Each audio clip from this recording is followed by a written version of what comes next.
Alright, so I got my gas tank all cleaned up, and as you can see, the bolts are actually in these recessed areas. They're kind of like loose, but you still can't over tighten them. I got the new part in. This is what the gasket's supposed to look like. Focus. And there's the longer arm, and it goes in like that. So I'm gonna stick this part in, wiggle it around, and get it seated, and then hand tighten the bolts. One sec. Alright, so that went in super easy. I just put the 4 bolts back on, tighten this one, then this one, that one, then that one. You know, make sure that the O-ring goes down, and only do it at small increments because you don't want any gaps. It would really suck to get all this back together and then have the gasoline start leaking out. The O-ring looked perfect. It actually looks like it's molded for that recessed area, which is really nice. And I could hear the bobber when I tipped the gas tank up. I could hear the bobber moving up and down, so I know that it's not stuck.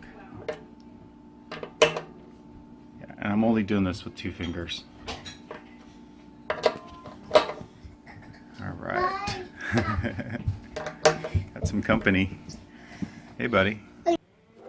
Alright, so I just brought it back out here to the bike and gave it a wipe down.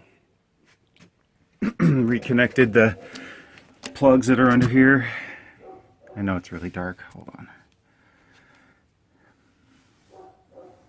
There's a plug right there. And the other bigger square one, I didn't need to unplug that. Taking it off, but then I plug the gas back in. You really have to push on the rubber grommets that the tanks sit on in order to align your bolt. So I did notice that when I had my tank upside down, there was a little bit of gas leaking out of here. So this is not sealed.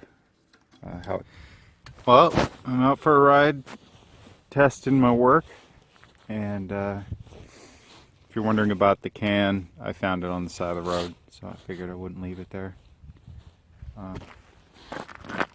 Yeah, so the fuel gauge is working. I don't see any fluid leaking out anywhere. It's all bone dry. Engine's hot. I just rode up a mountain. Excuse me. Been a long day. It's about 40 degrees out. Yeah, it's cold. Got a nice blue sky. Yeah, so that seems to be working fine. It's not going to show you anything really until you have it on empty, but I mean, yeah, it's registering full because I have a full tank. But I won't know for sure how accurate it is until I do over 100 miles. But I also replaced my rear rack that I had made out of a mess tray with a Pelican case that locks. So that's nice. I mean, it's not super wide, but as you can see, you can stack stuff on it, which is good. And it, it locks, so that's important. But not really anything else to update. One thing I did notice that was strange was that I've been plugging this into a trickle charger, and the trickle charger has been draining my battery if I leave it overnight. If I just ride it and park it and go to start it in the morning, it's fine. So I guess the trickle charger is broken or something. But yeah, I hooked up one of these little doodads. But I just greased my chain and got it all dirty. I haven't had any leaks on the oil cooler, so that's been all good. I did throw on this kind of makeshift rock deflector. It's not a skid plate, but you know, keeps the engine and the hoses from taking damage, which is nice.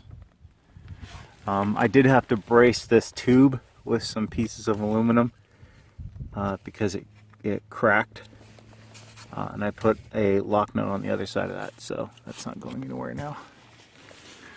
But I did buy one of these Magdod cushions, and the only warning is that they are not waterproof, so don't leave it out in the rain or it'll absorb water. But that works pretty good. That's about it. So, yay for the fuel sensor replacement. Do it if you got an extra 20 bucks and some time. But, alright. Well, hope you all have a good week.